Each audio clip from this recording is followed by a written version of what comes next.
question is about kind of the prerequisites that a marketplace needs to sort of have in order for sponsored search to be sort of a good monetization strategy.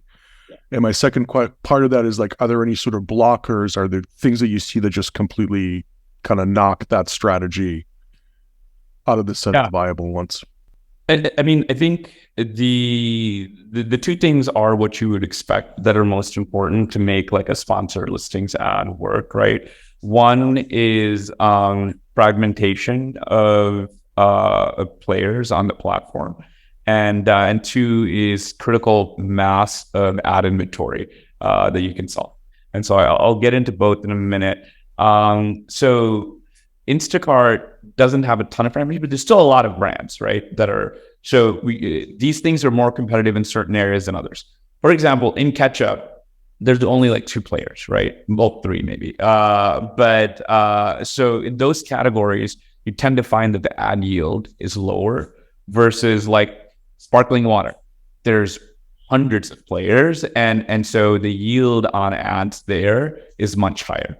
So how competitive is a given category for search matters a lot. So if you've got a lot of competitive categories with fragmented user base where discovery will be important, the advertisers will spend a lot. And so the ad product will work well. And then in the critical mass of inventory, what's interesting is, Instacart in 2019 had a little over 5 billion in GMV on the platform. And you'd think that's a lot of GMV, like that should be building a good ad product. But honestly, it wasn't that much, because if you look at Coca-Cola, the amount of sales on Instacart were still pretty small compared to other channels that they were selling in. And so it was close, but it didn't quite hit we have to advertise on this platform and think about it.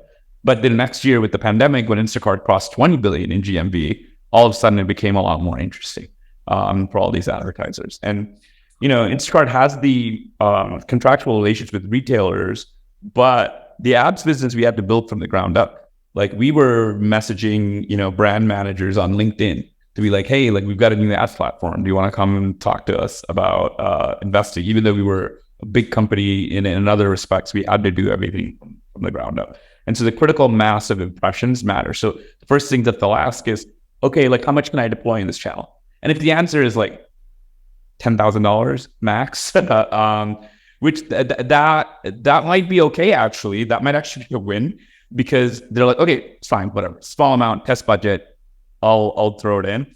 But if it's like max is 100,000, then it's kind of like neither here nor there. Do I really want to add this additional channel to manage across all of my channels?